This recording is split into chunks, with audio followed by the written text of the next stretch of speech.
Mean राशि के स्वामी बृहस्पति है, लेकिन बृहस्पति वर्तमान में मेष राशि में गोचर कर रहे हैं। जैसा कि हम जानते हैं कि मेष राशि में पहले से ही राहु ग्रह गोचर कर रहे थे।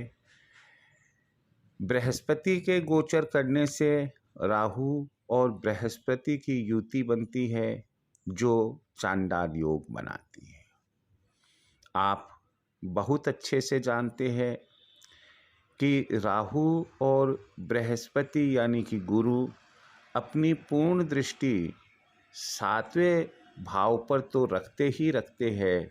इसके अलावा जहाँ वे स्थित होते हैं वहाँ से 5वें स्थान को और 9वें स्थान को भी वे पूर्ण दृष्टि से ही देखते हैं और उतना ही प्रभाव अच्छा या बुरा उन भावों पर पड़ता है जिस भाव में ये दोनों युति बनाकर बैठे हुए हैं।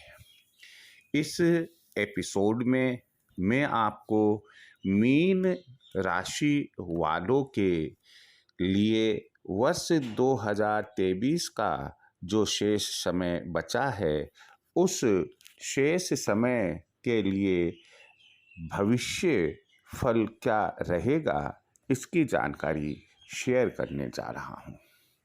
ध्यान रहे कि सबकी कुंडली में ग्रह गोचर अलग अलग होने के कारण संभव है कि जो मैं ये फलादेश बता रहा हूँ इसमें कहीं कोई प्लस माइनस 19-20 हो सकता है, लेकिन फिर भी प्लैनेट्स यानी कि ग्रह अपना प्रभाव दिखाए बिना कदापि नहीं रहते हैं।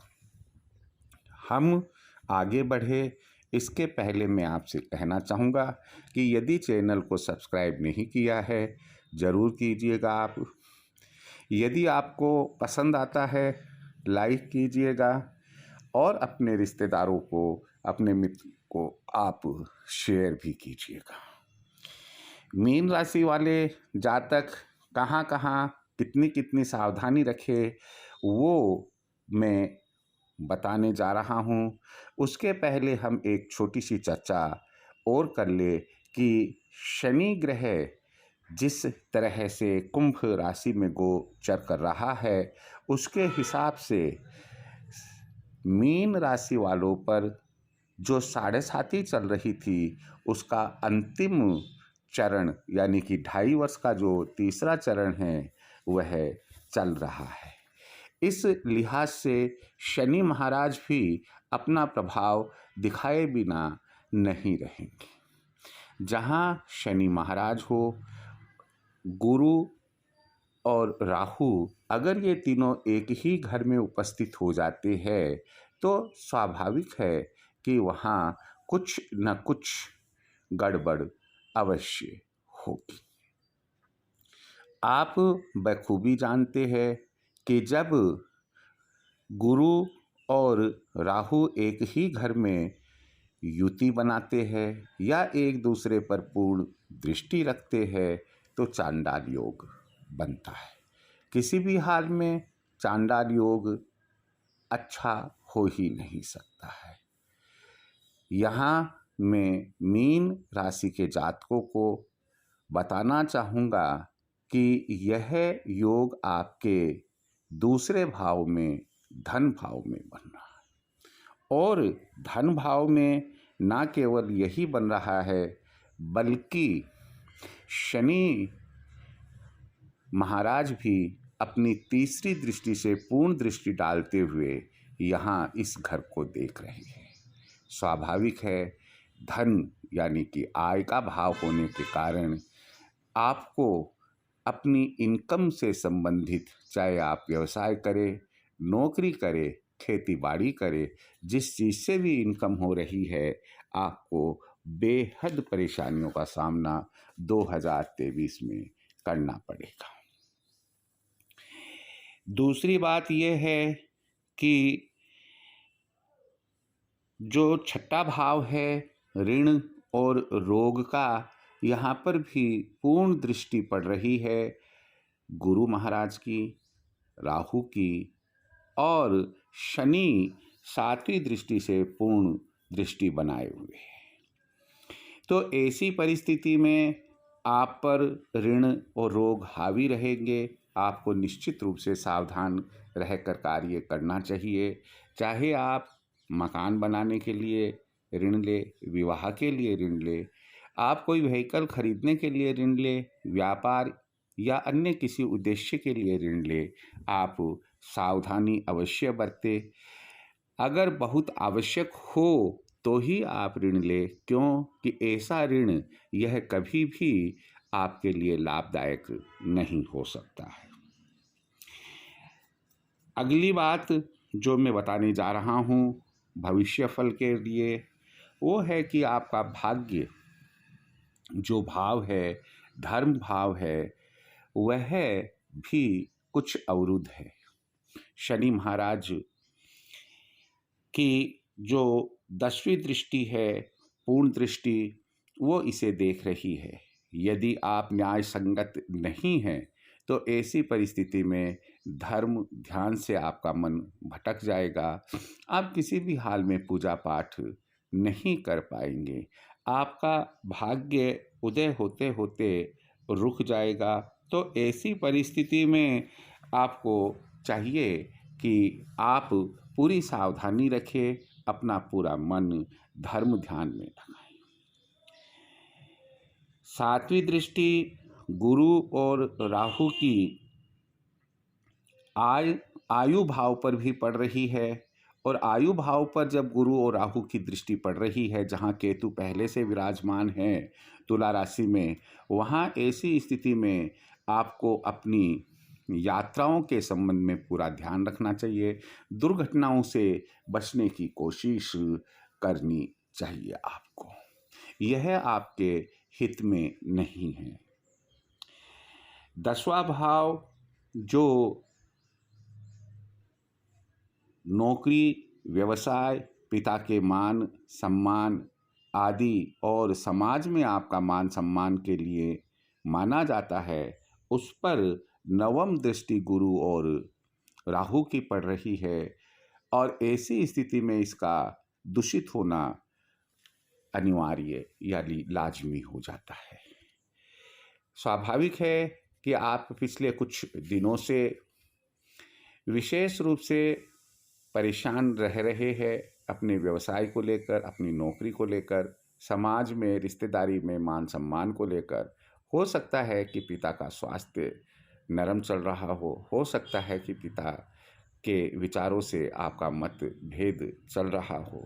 तो आपको सावधान रहने की बहुत ही ज़रूरत है। अब जो अंतिम बात बताने जा रहा हूँ वह यह है कि कुंभ राशि यानी कि 11वीं राशि में शनि महाराज गोचर कर रहे हैं और यह आपकी कुंडली का 12वां भाव बनता है, जो कि व्यय भाव के नाम से जाना जाता है। आपको अपने खर्चों पर नियंत्रण रखना चाहिए। क्योंकि शनि महाराज की 7.5 के तहत एक तो आप पर अंतिम चरण चल रहा है, दूसरे इस भाव में शनि महाराज भी गोचर कर रहे हैं। हो सकता है कि अनावश्यक व्यय हो, लेकिन यदि आप न्याय संगत रहेंगे तो इन व्ययों से आप बच सकते हैं। सवाल ये है कि ये सब जो प्रभाव है शनि महाराज की 7.5 के, वो तो 7.5 जब पूरी होगी तब पूरे होंगे, लेकिन जो गुरु चांडाल योग बन रहा है, ये प्रभाव आपको 30 अक्टूबर 2023 तक रहेंगे। इनसे बचने के लिए आपको क्या करना चाहिए, मैं मिली जुली बात बता रहा हूँ, क्योंकि ये तमाम भाव आपके भविष्य को अच्छी राह पर नहीं ले जा रहे हैं।